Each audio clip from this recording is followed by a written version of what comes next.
This is VSiN, the sports betting network. The numbers told the story, they always do.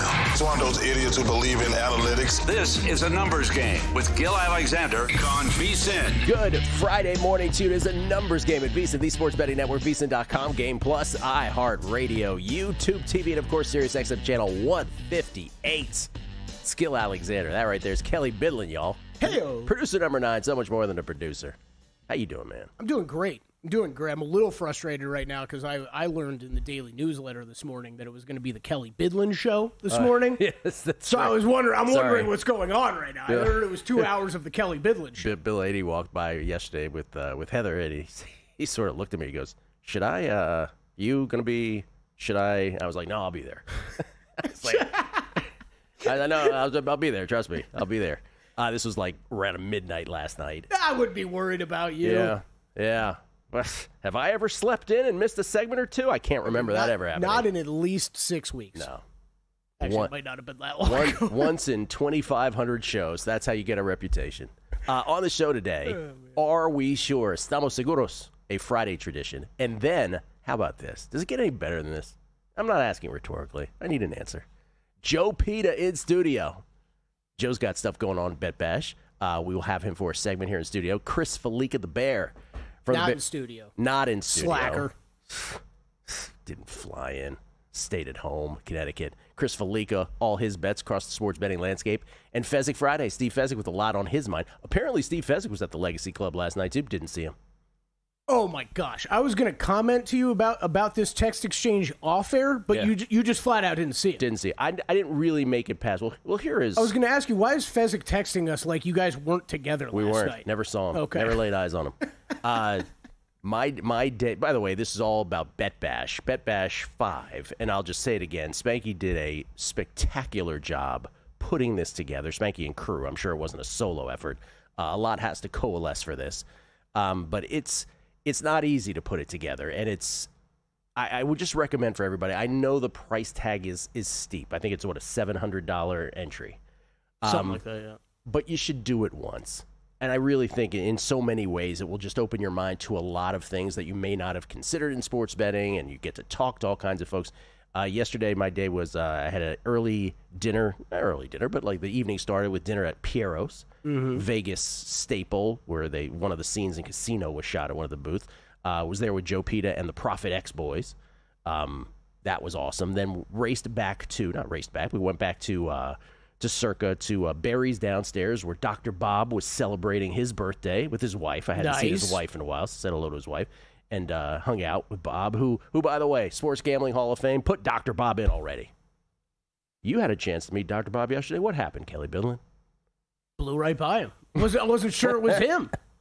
Kelly's like, wasn't sure it was him. Yeah. I was talking with Wyatt. We were like, is that Dr. Bob? I was like, I think it's Dr. Bob. But like, me and you had to run out of here for things at some point, so we were talking to some people out there afterward, and then you and I were walking out. I was like, hey, was that Bob you were talking to? Yep. It's Bob. And then after that, I hadn't been to the Legacy Club all week for Bet Bash, so I wanted to go yesterday, and I never quite made it past the first table, which was fine by me because, and everybody was asking about you. They really I'll be were. there tonight. I'll be there tonight. Captain Jack and Gina Fiore from Unabated, Raheem Palmer from The Ringer, Andy Molitor from The Deep Dive with Drew Dinsick, funniest man in the room, great guy, Rob Pizzola from Circles Off, all sort of, and Matt Buckalter also from Plus EV Analytics. So everybody was sort of hanging out in that area, and it was just great seeing everybody, great talking. That's a powerhouse table right there. Wow. Raheem asked about you. Andy Molitor asked about you. I was like, I don't know where that little guy is. I think I saw a tweet from Andy about 3 hours ago that he was still at the craps table. So I don't doubt it. I'm looking forward to running into him and others tonight. Yeah. So I just recommend Bet Bash it's such an awesome event.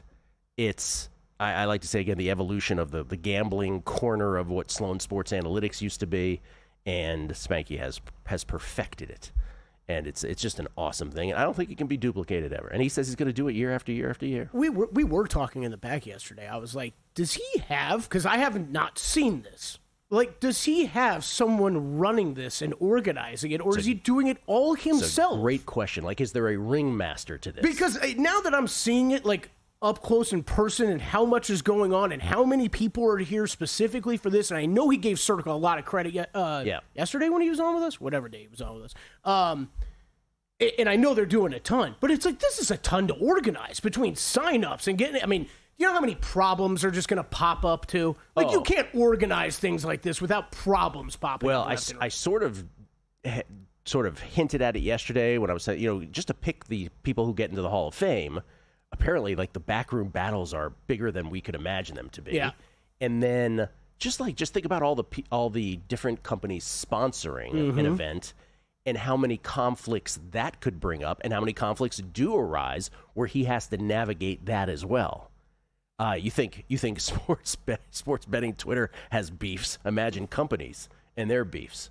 And Derek is hosting it, and Derek has a certain place in the ecosystem and might look askance at some others in the ecosystem. So it's like a whole thing. It's wild. We were talking about that yesterday in the back and just thinking about it. Like, people are doing podcasts out here, right? Like, what happens if a speaker doesn't show up? Like, it's a lot to organize. Crack said he had 12 women in the audience at his podcast, which might be the headline of them all. Tennis yesterday.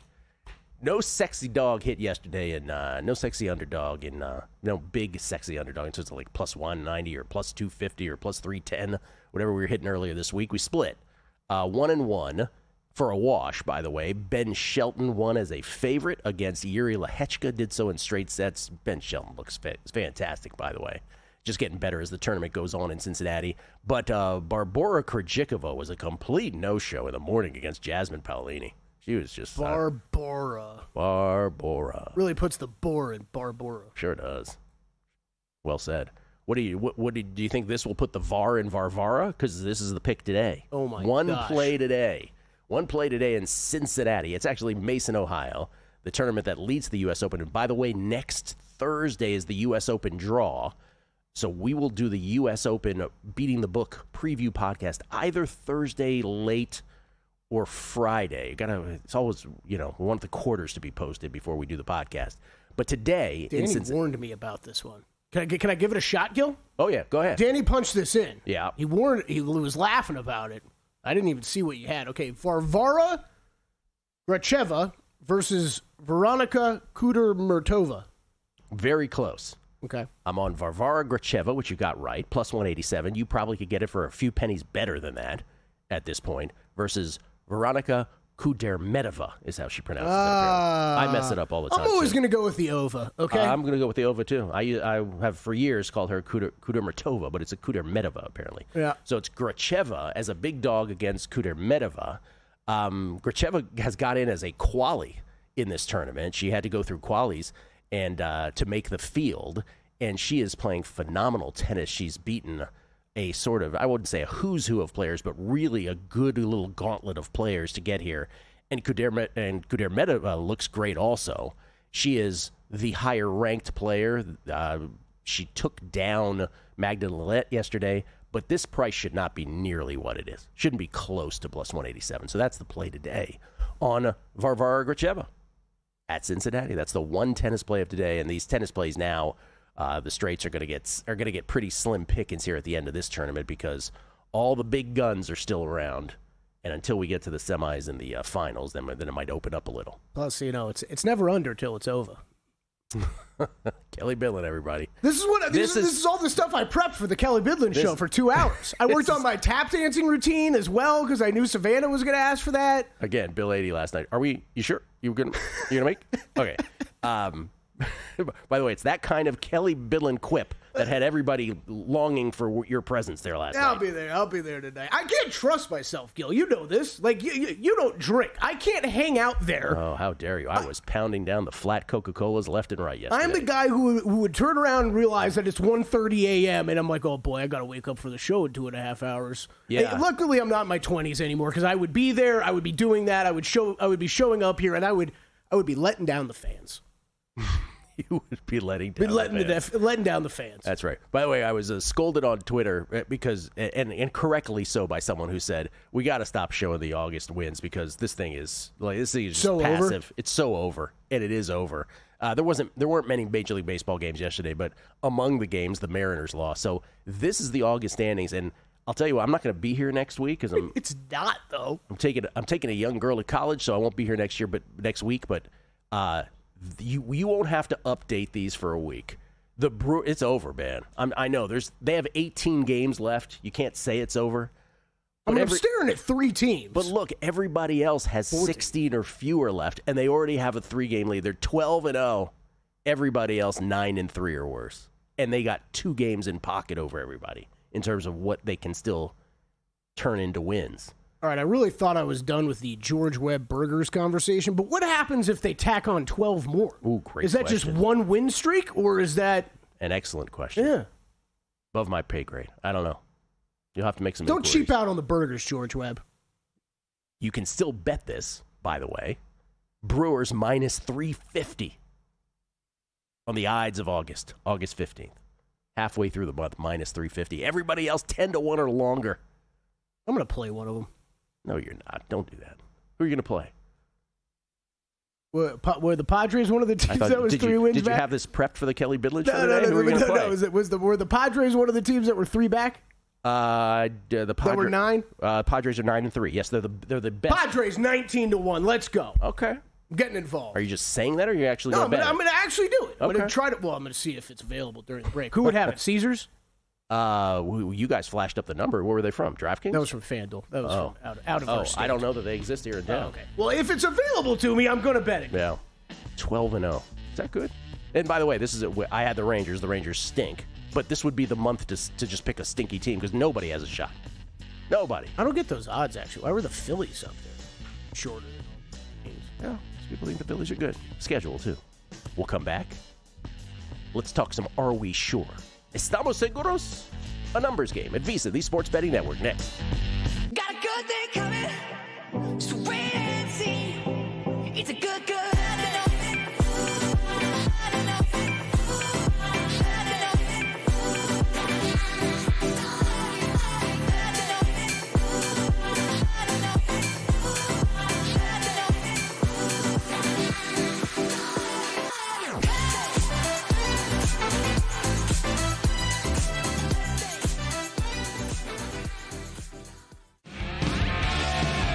Coming up on the next edition of Follow the Money, we go over Week 2 NFL preseason, talk about the line moves and preview the games. Nigel Seeley to preview the Premier League and give out his best bets and futures. And a big card in Major League Baseball, Brewers, Reds, Padres, Dodgers late. Follow the Money, 4 to 7 Eastern on VSiN, the Sports Betting Network, now Sirius XM Channel 158. Make sure you check out the website for all the betting tools and analysis, or get the VSiN Watch app.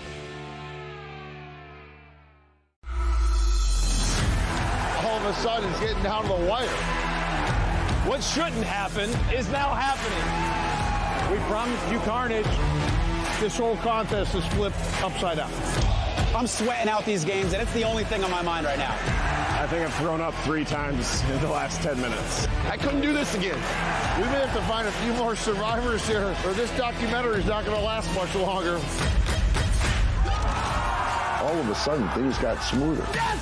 We got all the way to the final week with 18 circus survivors going into week 18. Every game is up for grabs. We're going to go the distance. It's over. Blue Jackets, big checks. You want me to be like Happy Gilmore and take the big check and put it in my car? This year has been so unpredictable, we just never know. New episodes nightly at 9 p.m. Eastern, only on VSiN.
VSiN, the Sports Betting Network. Back on a numbers game live from Circa Resort Casino, downtown Las Vegas, Nevada.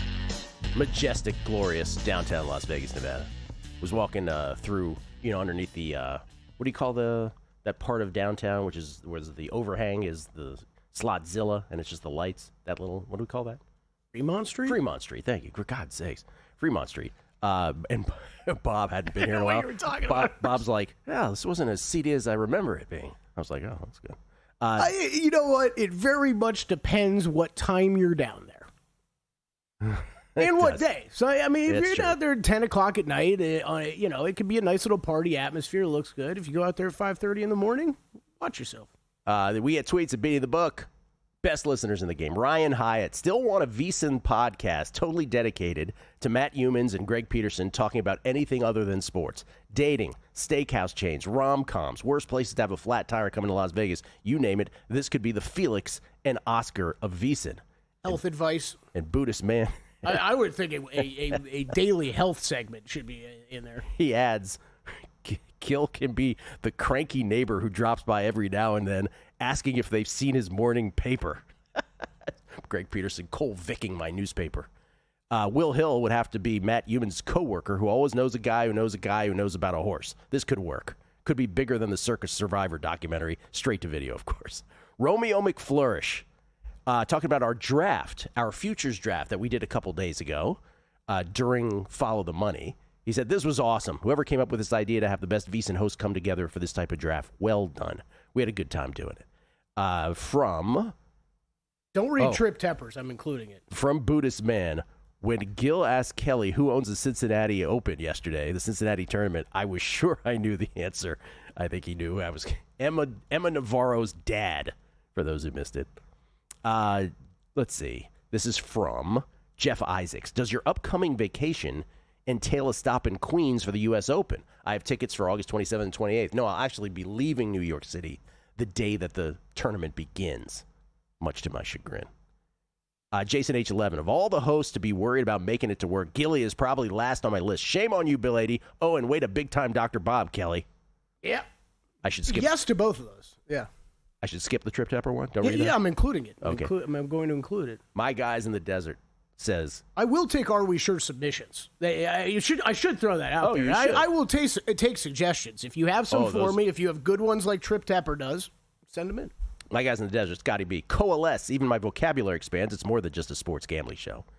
And then Bobby Knuckles. Oh, it's our boy Bobby Knuckles, the Robbio. You know that guy. Rob Moreno, who's 6 feet away. We accused him of mansplaining here before the show, and guess what? He just tweeted well in. Done. He goes, one of our favorite things is Gil-splaining tennis names to Kelly. Oh, he's very mad at us calling him mansplaining. Chris Lee Miller.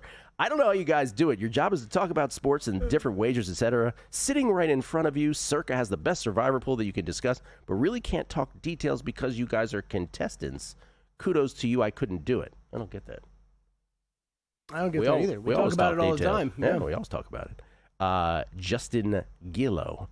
Driving across country this morning, started in Arizona and Albuquerque, next stop OKC. Thanks for keeping my company for the next 2 hours. Thank you for keeping us company.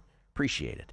And then Eric Biggio. Oh, it's a rough drive. It's a rough drive. Eric Biggio from Caesars William Hill says, ask and you shall receive. They put up. Nice. I was looking for these, Eric. By the way, you know what the Brewers are at their shop, though? -400. Your Padres are 16-1. Now that they're your Padres, Kelly. Yeah. Hey, Eric, how about 19-1? Anything you can do about that? Hey, Eric, how about this? How about 20-1? Eric, he thinks William Hill Caesars is an exchange where he can ask his own price. Be better than DraftKings. That's what I'm asking. How about 19-1? Just Eric? for me. Just keep shouting out numbers. Maybe he'll put them up for you. I don't think that's how this works. All right. It's time, ladies and gentlemen, for Are We Sure? Estamos seguros. You think you know what's going on in the sports betting world? Are you sure? I'm positive. Gil and Kelly tackle the hard-hitting questions on another exciting edition of Are We Sure? I should really have the tone of a question when I say that. Estamos seguros? All right, don't let me forget to make that bet. You still haven't made the bet? You're waiting for it to put up 19 to 1? We're doing Are We Sure now. Oh, sorry. I'm sorry. I got to lock in, all right? Got to lock in. Hey, Gil. Yes, sir. Are we sure we will see preseason scoring fly over the totals for a second straight week. No, and this is kind of the point I've been making all week subtly to some of our guests, right? Where, when I always bring up Drew because he's the one that's foremost in my mind, but when I go, when I brought up the question of what do we make of the scoring in the first week of preseason and the Hall of Fame game, but the first week of preseason as a group, and one of the possibilities I still suggest to folks is it was random. Right? That it could change next week. And Drew even conceded. I said, Drew, if it changes next week, will you get off this position that it's not random? And he said, oh, absolutely, I will. Steve Fezzik, another one who's coming up later on the show, another one who off air, I'm like, it could be random, Steve. He's, oh, no, it's a thing. He put out a tweet and everything like that. So, no, it won't surprise me at all. Like, if we don't have this explosion of scoring and it just, that just becomes a 1 week thing, I would not be surprised at all. I love when we get random weeks like this in betting, though, because everybody rushes to try to, what's the reason, right? What's the explanation? Right? We all do. We all do, right? We all do. And it's, I'm not going to steal Steve's spotlight here. I know he's got some comments on the preseason. He's come around a little bit. But, like, him and Drew are kind of conflicting with kind of numbers that they've pulled away from it and what they're using to explain. So Steve has, he's very strong on his position early in the week, and now he's sort of drifted to my side of it. So it's just interesting. We all try to go solve it. It's a problem we all think we can solve, right, and lead to future profits. And ever since we brought it up on Monday, I'm with you, man. I don't know that I have an answer to this one. I don't know that I'm going to run to bet overs, unders. I do have a couple overs. And the numbers, again, the totals did adjust, but not enough to some who think that it wasn't random. Right. Yeah. Correct. Okay, I'm going to bring up one before I forget. Sorry, I should take less time with all these. Are we sure? No, you're fine. Yeah. We've got plenty of time. Plenty of time. It's like there were no sports yesterday or something. Well, yeah. Maybe we thought we had people earlier than we had plenty of time. Are we sure? Yeah. Oklahoma quarterback John Mateer really bet on college football games. Okay, this is fantastic. I've been meaning to. I can't believe we haven't talked about this all week because I have thoughts on this, Gil. I only have one thought. Well, first of all, I look at Oklahoma's schedule.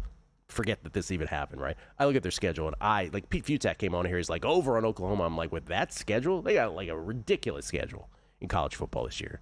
But John Mateer, who transferred over, in his Venmo comments, was it Venmo? Yes. The background for the story is a couple of years ago at Washington State, right? He was Venmoing money back and forth with friends, teammates, whatever. So it's not all facts that I'm spitting out here. But yes, in the Venmo comments, it was like for betting. And then there was one game he specifically mentioned the game. So he's having to dig himself out of this PR hole right now. Here's his money, and then in the comments he's like, for sports gambling. Yes. Like he was literal about it. And now he's backtracking. He's doing He's saying it was a joke. Yeah, a joke. Yeah. This is like the same kind of joke where if like someone in my building did that on Venmo and in the comments was like, for delicious. Okay, but like, okay. I'm just saying. It's like, dude, do you believe him? I don't. I kind of do. You do? You think that's, what kind of joke is that? Hilarious. I've sent, okay, no, for him to make that kind of joke is beyond idiotic. He should be smarter than this, but we're really expecting 19-year-old kids to be smart enough to not make these kind of jokes. I'm not expecting it, but that is pretty dumb.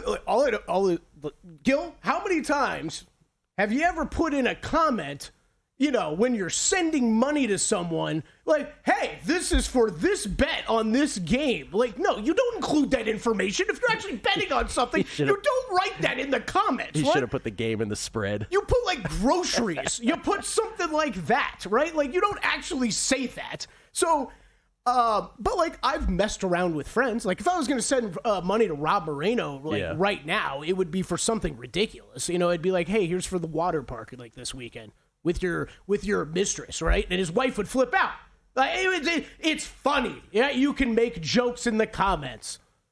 I see. So that's his claim that he's trying to bust on one of his friends. But he's. It's just a stupid inside joke. Sports betting is transactional, so he's part of it too. It doesn't hold water. No, it doesn't. Yeah. It's I have a feeling though this kid's gonna get burned, and it's mainly for just being more of an idiot than anything else. Yeah. By the way, we have an early arrival. One of our guests here. Oh, do we? I'm like waving behind your head while you're doing it. Let's do one more. Okay. Well, I got to get to Trip Tapper said. Are we sure? Yeah. Novak Djokovic is properly priced at 16-1 to win the U.S. Open. That's a great question. 16-1 is probably a little bit of a drift, but it's not as much of a drift as you'd think. Because we have really, I mean, he is, 38 now? I always forget his exact age at this point. But it is a two-man tournament at this point. It's a two-man tour with Sinner and Alcaraz. There are those that have, by the way, this guy Terence at man keeps winning at Cincinnati, which is a fascinating thing. Really? A lefty with a massive serve. But Novak Djokovic should be close to that. It's not that crazy. Not that crazy. Are we sure? Joe Peta on the way. Right here on a numbers game at VSiN, the Sports Betting Network.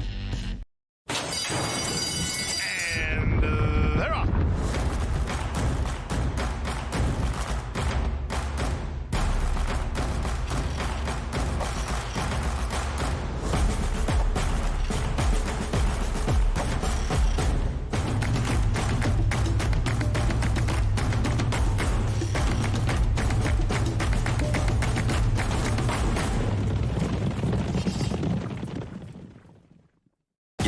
This season with VSiN's College Football Betting Guide, exclusive to VSiN Pro subscribers. It's packed with 136 team previews, preseason top 25 rankings, and best bets from our experts. Pro subscribers also get the NFL Betting Guide, daily best bet emails, exclusive splits, and full access to our premium betting tools. Sign up now at VSiN.com/subscribe for just $9.99 for your first 30 days. Or save 50% with an annual Pro subscription and join us on the Sports Betting Network.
This is VSiN, the Sports Betting Network.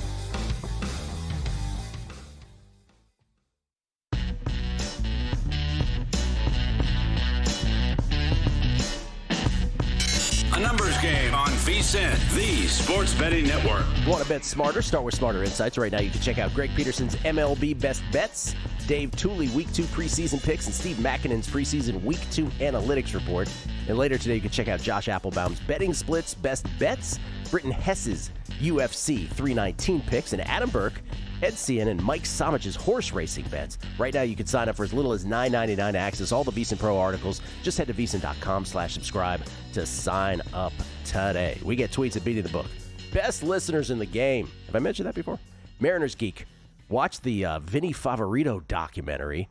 Saw him multiple times at the Flamingo. Glad he only got billed for $11K. Very sad story for all, yeah. The Vinny Favorito documentary that Crack recommends. Chris Heath, Estamos Seguros intro music has me tapping my fingers on the steering wheel this morning. By the way, sorry I haven't been tweeting lately. School started. Remediated math teacher. By the way, Estamos Seguros, a Joe Peta idea. He's standing by here momentarily. Colin Murphy, are we sure that Dr. Bob wasn't... This is great. Colin Murphy, are we sure that Dr. Bob was not right and that the Weeknd couldn't feel his face because he was so in love? Yes, great Dr. Bob story when the Weeknd's I Can't Feel Your Face came out, and this was when he was dating his now wife, and he said, Gil, have you ever been so in love that you can't feel your face, just like the Weeknd's talking about? I said, Bob, I think that's about something else. He goes, no, I'm pretty sure it's about love. This is also from, one more here. This is from Michael Salvino. Bang, Piero's. Anything there that you recommend? Everything was great last night, Michael. Larry Fresh, nothing like walking down Fremont Street at 5:30 in the morning. I believe Crack told us to keep your head on a swivel and watch out for shivs. I think that was me. I was walking from Golden Gate to the D to use the gym and was told by a nice lady she could work me out. Okay. And Jack Larkin from Sport Trade. Sounds like Circa was just awarded one of 2 untethered licenses over FanDuel in Missouri. Oh, that's breaking news right there. Oh, and Jack Larkin is a pretty sound source. Sounds like Circa was just awarded one of 2 untethered licenses over FanDuel in Missouri. We will check to see if that is in fact the case. Jack, I believe you. Thank you for that. In studio, courtesy of Bet Bash, we're thrilled to have him. He's been on the phone many times. He's actually been in studio when we were at the South Point. He joins us now. It's our buddy Joe Peta at Magic Rat SF on Twitter. A little Bruce Springsteen tribute. How you doing, man? I'm doing well, Gil, and I'm sure a little out of breath because I'm sure we are all rushing to lock in our Premier League fantasy teams because I think that locks at 10 a.m. Pacific. So have you ever done that before? Oh, I did. This is my 4th year. You're doing it. Oh, I'm an EPL. I've become a huge EPL fan, and now I've got a daughter who is attending university in London this year. She's within 2 miles of 4 different stadiums, so I'm going to go from a neutral. I believe it's going to be Tottenham. I'm going to try to support Tottenham and get to a couple games this fall. Wow, I don't think I knew that you played fantasy. So maybe I did, and I forgot. Fantasy EPL is fun because there's only one format. It's run by the Premier League, and so there's no what's your scoring in your league? It's all exactly the same, and it's really fun, and it's really helped my enjoyment of the Premier League, which I just love now as a product. All right, we're gonna do a heat check. You came on earlier in the year. Before we do that, though, you caught a glimpse of the August standings. You said you call it. It's over. It's at Gil. Steve Kornacki. I'm just getting this. Yes, Steve Kornacki has called August for the Brewers. It is over. Just go to the window. They'll cash it for you. I'm told. All right. So you came on it before the season started. You gave us 6. Count them, 6. I love when people say that. Season win totals. Let's do a quarter poll check on these. Quarter poll check.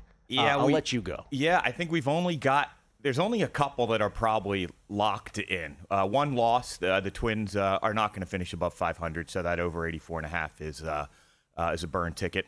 And the Mariners over 85.5 is probably going to cash, as well as the Pirates under 77. Even though the Pirates have played very well in the last 80 games, maybe about 30 and 40. So that's 2-1 so far, then. That's right. Yeah, it looks like 2-1. The other 3, Gil, the Guardians. I thought we had when they lost 10 straight. Go away, Guardians. They were 10 under 500. I think they had a massive losing streak. Yeah, I thought, and then a massive winning streak. I really would have. I wouldn't have sold that ticket for less than like 90% of its value, and that we might lose that. I think we are going to lose that, which is going to be frustrating because I don't think their net runs scored over negative runs allowed. Run differential. Yeah, it's not going to support being losing this bet, but It is what it is. Red Sox trending to win, believe it or not. Even and there's a case I would have sold the ticket for 20 cents when they got rid of Devers. And the Yankees under 91.5 were in good shape there. By the way, with the Guardians, again, I said this the other day. It's amazing what can happen when you get rid of two pitchers who start the count at 1-0. That's the first thing. And Will Hill made this point earlier in the week, which is a great one. And this is reflected in some of those season win totals you just went over, which is the roller coaster that this season has been in baseball. So even with your season win bets, oh, this is absolutely going to win. Oh, my God, this is now absolutely going to lose, is reflected in these standings where we have had massive shifts in almost every division. Yeah. As a Phillies fan, I can tell you I've gone from euphoria to, the dumps back to ecstasy and in some ways feel like it might be a horse race to the end of whichever horse is not going slower is between the Mets and the Phillies. So. But, I mean, Dodgers, Padres, Yankees, Blue Jays, obviously. Astros, Mariners. And then the Guardians, Tigers. That's right, and that one's getting close. Yeah. And the Cubs were up earlier in the year against the Brewers, a little earlier on. The Brewers are something. Oh, my God. Do you buy them? Do you think that they're a World Series team built for the playoffs? No. You don't. That's a pretty common refrain. I don't. And I don't really have the you can find holes with all the teams. We all like the Padres, but they got two holes in the lineup that they really didn't address. All they did was just add more weapons to something that was already a strength. The Phillies, Joe Sheehan just called the Phillies Mariners for the World Series. Wow. Joe Sheehan, baseball's best writer as far as I'm concerned. Joe Sheehan newsletter. Great newsletter. Yeah. Certainly worth your subscription dollars. He just called the Phillies Mariners. There's a lot of logic to that. Phillies really don't have holes in the lineup as long as Martian isn't subbing for Real Muto. But that Phillies defense scares the heck out of me. Batted balls are a problem for the Phillies. They will be the only team that makes the playoffs that are below average in turning batted balls into outs. That's as of the 103-quarter mark, the 120 games. Every other defense is better. So that is a real hole for the Phillies. I worry about every ball. Even the Yankees are better in the AL. Yeah, they're above. Wow. Yes, they are above. Yes, yeah. It's surprisingly yes. Yes. So that to me is the Phillies' biggest hole. The Brewers. We'll see. I respect what they're doing because it's incredible. It's amazing. You for those who don't know, by the way, Joe has a Wall Street background, but and as an author, he wrote Trading Bases, which was a book about rekindling his love and specifically handicapping the sport of baseball after he got in an unfortunate accident. That so downplays your accident, by the way. It's an ambulance hit him, by the way, which is not a good thing. Try to avoid that. But also, of course, the 2019 tour guide about analytics at the Masters. And the latest one, the Money Ball for the Money Set, which is my favorite of the bunch, which I think is your legacy book about really applying money ball theories to financial advisors. To portfolio managers would be the term in the industry. Yeah. Portfolio managers, whether that's running a mutual fund, long only, or my world, which was hedge funds, which therefore it's long-short managers that generally are market neutral by being long stocks and short stocks at the same time. It's exactly what I did at one of the, country's biggest hedge funds, headed by a man who owns a Major League Baseball team. So he certainly got the overlap logic, and it was a great experience. And that's what, the book is really a disguised textbook for people, people in the industry. Do you think you'll write more books in your future? I don't think so. I would love to become an adjunct professor on that topic. Oh, beautiful. At some point. So I bring that up because if I recall correctly, in your more prime baseball handicapping days, defense was always the thing. And I think we know this even beyond your opinion on it, is defense is always much more hard to quantify. Do you still feel like that's the case, or have we wrapped our arms around it? We were pre-StatCast when we were doing that stuff. So I truly, and the assumption that was made pre-StatCast was over the course of 162 teams, every team sees the same mixture of batted balls. Right, and therefore, even like range factor, that's how you tell who the best shortstop is, the guy that gets the most balls, because everybody has the same amount of chances. StatCast has shown that's not entirely true. What I still do but one thing that I think gets lost in defense is I do what I call adjusted defensive efficiency, and that is the ability of a team to convert batted balls into outs, which includes double plays. Something like the Giants in 12 and 14, 12 and 14, the two of their championship years, that was lost. You'd look at their what's batting average in play, and it wouldn't look great. But their keystone combination and their pitcher's ability to induce ground balls, they turned so many of those original singles and walks into 2 outs with 1 batted ball. And when you start adjusting for that, that's what I'm talking about. The Phillies are the only team that's below average because it all goes to 0. Yeah. Joe Panik's amazing turn double play in the 2014 World Series calls to mind when you say that. Yes, and Brandon Crawford was so solid. Amazing at shortstop. We'll come back. Joe has a baseball pick today for us and a look at a couple NFL teams that he has a strong feeling about heading into the season. That's next, right here on The Numbers Game. As sports fans, we may cheer for different teams, but there's one thing that we can all agree on. We want the game to be big.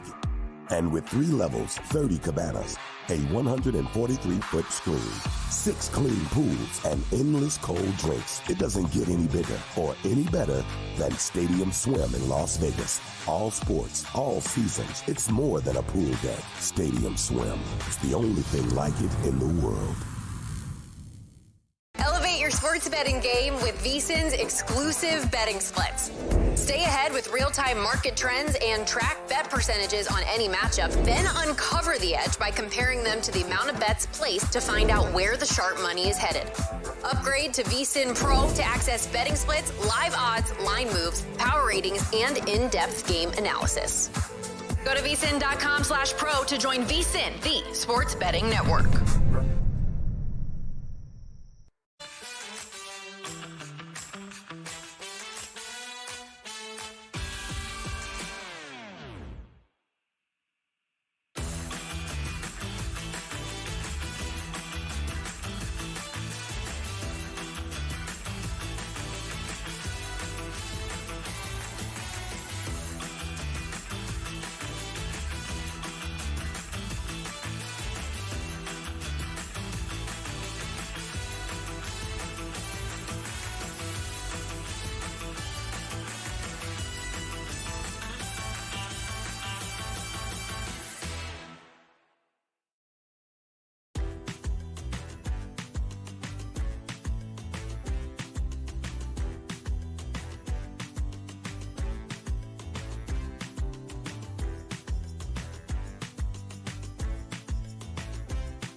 Numbers Game on VSiN, the sports betting network. Circa Survivor, The Quest for $14.2 million is a 10-part documentary series following the drama, strategy, and heartbreak inside the world's largest legal football contest. You can catch the final episodes nightly through Saturday at 9 p.m. Eastern. Miss an episode, you can watch them all now at vsin.com/survivor. So what does that mean? Tonight is episode number 9 of 10. But again, you can binge them all again at vsin.com/survivor. Gil Alexander, Numbers Game, Kelly behind the glass because Joe Peta is in studio. Joe, author, finance background, and of course used to work at Chalk over at ESPN. We forget about that little moment in time. I saw Ben Fox at Ben Fox. It was great to see. He was my editor. I didn't see Ben. Ben was your editor. Yeah. That's right. Yeah. Dude, I used to how I met Joe is because around 2011, 2012. By the way, you were on the Beating the Book podcast as early as 2012. I went back and looked. But you had a Squarespace blog basically that you did, and you did season win totals for all 30 Major League Baseball 2,000 clubs. words every team. And I was like, who is this dude? Get him on the horn. That was me being Cleve TA. Yeah. Before, right? By the way, just met Cleve right before the show. Oh, yeah. that's awesome. Yeah. I would like to think that the quality was... His graphics are way better, that's for sure. That's for yeah. But, that's what I was trying to do. Just get all that logic out there, and it helped me to write about all 30 teams. Yeah, what is sustainable, what is luck, what is not. Yeah, it's so great. So let's pay off the tease here. You do have a baseball pick today. Yeah, I do. I wasn't going to come here without a pick. It's actually looking right behind me here. It's first game on the board. It's the Pirates with Ashcroft against the Cubs. Ray, and Ashcroft is plus 183 right now. That is certainly not a bet that I expect to win, but I do expect to only lose it about 60% of the time. You're getting, in Ashcroft, you're getting a very good picture. You look at any of the predictive metrics, whether it's Sierra or XFIP or FIP, and you will see a guy between about 375. That's obviously above average. Getting 183 on a picture like that is a good price. Now, and this is interesting, we talked about defense. All those metrics, like good baseball metrics, are always in a vacuum. They're context neutral. So whenever you see Sierra or XFIP or FIP, it is a judge predictive of skill. It's converting skill into a predictive ERA based on an average defense behind you. But the Pirates, although they projected before the season to be below average, they have been above average at turning batted balls into outs in Q1, Q2, and Q3. So now I drop all priors and project them to be above average mildly, but it's materially. It's not anything leading the league like Seattle last year or the Cubs in 2016, but it's a good defense, which means you really expect Ashcroft to have a little lower ERA projecting, and that's just a good price to get on a starting picture of that quality. And the Pirates are not, not horrible. Yeah, they're not horrible. Yeah. So, that's. I think there's some value on the Pirates today. I just want to harken back to something you said right at the beginning of that, because Numbers Games listeners are very sophisticated, but just in case anybody's new or newish to betting, Joe at the very top there said, it's not a bet I expect to win, but at this price, what he was saying is that it's a plus EV play at that price. In other words, if you played this game out 100 times or 1,000 times, that you would be net positive at this price, the number of times you would win in that set of games. Let's put it that way, if I can explain it that way. So it doesn't mean that his numbers have the Pirates as a favorite. It just means that they're much less of a dog than the number indicates. Right. My price would be about minus 155 plus 155 is sort of fair value. Yeah. So when it's so fun, it's interesting because I've said that before with baseball bets and sometimes with tennis, where just if someone asks you, so you think the Pirates are going to win? Your answer is like, not exactly, but it's still worth the bet. Okay, to football. You're doing Survivor. Full boat. Full boat. Now it's not going to be all me, but yeah, I went full boat Survivor, and I got 3 millions too. One is definitely not me, and I think the second one I'll get help on as well. But yeah, can't wait. Okay, so you have thoughts on football. You have a couple season-long thoughts. Yeah, I do. The only preseason that I truly did my own work entirely was, I think it was 2 or 3 years ago, and I came on here. It turned out to be 2 great calls. It was under on the Raiders and under on on Denver, and the call was that Russell Wilson had really degraded. Nobody had seen it, but it was in the EPA numbers, especially by component. That turned out to be incredibly. I remember you took some incoming on that. I took a lot of incoming, respectful, but a barrage of incoming. And to be fair, a lot of those people came back to me. I think it was Christmas Day where I think the Rams beat Denver by like 40 or 50. And I think it was the last game Russell Wilson started. I actually got some tweets back like, dude, you were right. There you go. Great call. That's so nice. I got two. So this is really based on the work in Aaron Schatz's almanac, Cleve's work, a couple things that jumped out at me. Couple things. EPA is not defensive adjusted. It's more a fact. All right. There was 3 points. The average team would have scored 3 points before this play. You just got 7. It's +4 EPA. It's not defensive adjusted. Aaron's stuff, DVOA, the D stands for defensive adjusted, but it's only partially in some cases. For instance, if you played the Packers last year in the only game Jordan Love didn't start, your still defensive adjustment isn't for that quarterback. Right. It's really only reflecting that quarterback started one of 16 games for that, or one of 17 games for that Packers offense. And that brings us. So that's just something to realize. If you really want to go game by game and see who did the defense place quarterback-wise. And so that brings us to the Indianapolis Colts. The Indianapolis Colts, and Cleve has it laid out very well, player by player. And then Aaron, you really can go through the Colts roster and you see, except for Quentin Nelson, they don't, and he's had some drop-off. They don't really have any above-average players. Whole bunch of B-plus players, Tanner said. Bob's right-hand I think that would be right. Yeah. I see a real. I think we might be getting the Daniel Jones experience if for a significant number of games. I see a real potential for a cliff for them. So that's a good season win total. I played last night under 7.5. I think it was. I had my Vegas apps up. Under 7.5. I think I got it even here at Circa. In our VSiN futures draft, I did an adjusted under at 6.5. I put I sprinkled that as well. Sprinkle me, Mike. And Joe Peta with some E40, everybody. Bay Area. Yeah. So that, and it's really based on the Colts. Remember, the Colts lost to the playoffs because who was the Giants quarterback in Week 18? Luck. Locke. Dude, Drew Locke. Yes. The slate of quarterback. Baltimore's defense was bad, but it was even worse when you realize they kept getting substitute quarterbacks. If you can, and then so that's the play there. Okay. Now there's another team that's similar, Gil. The Washington Commanders. I know. I could tell by the pause. I was like, here it comes. Again, not only was that defense bad, for instance. They played the Eagles in the only game Kenny Pickett started, right? And he didn't start, but he came in and played. After one series, that's right. So they got him. The Eagles still put up 30. I am not a knee-jerk, and you've talked about this, you and Kelly, a lot. I am not a knee-jerk, hey, here was the one, here was their record in one-score games, because you can watch him and kind of see, like, hey, Jaden Daniels is skilled, just like Patrick Mahomes is. Yes. But, so it's not a knee-jerk like that, but the reason there's a lot of credibility to at least examining that is think about the game they beat the Eagles, okay? Great comeback. The last drive of the game, I think that he had a 4th down pass with no time on the clock. Mm-hmm. So it was brilliant, right? Yeah. You're just like, this guy's great.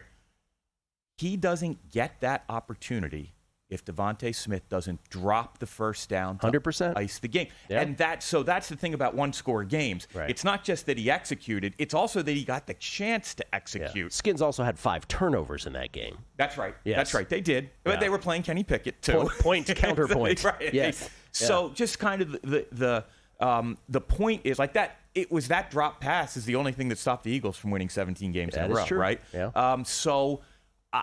You looking at all the that was the kind of luck that I see that Washington had last year, sort of opponent luck, where the opponent look, I didn't think they were going to beat the Lions, and they demolished them, but that defense was just a shell of what their potential is too. So you put that all together. I don't think playing under the season win totals is the right play there because I think there's a lot of adjustment in there when you see 9.5, right, for the Commanders. 12 last year, I believe it was. Yeah. That doesn't really interest me, but I got shop around because at Caesars last night, I got the Eagles to win the division at -105. I think it's -135 here. I actually agree with this play because I liken Washington to the proverbial baseball team that you don't want to sneak into the playoffs because they become super dangerous in the playoffs, but they got to get there first. So I totally agree with that play. Yeah, so that's my play. I think so. I do think there is going to be performance regression at the Commanders. Not sure, how that converts into number of wins. I don't have a projection for points scored and points allowed. Yeah. But so those are my two plays. Joe Peta, everybody, on Twitter at Magic Red.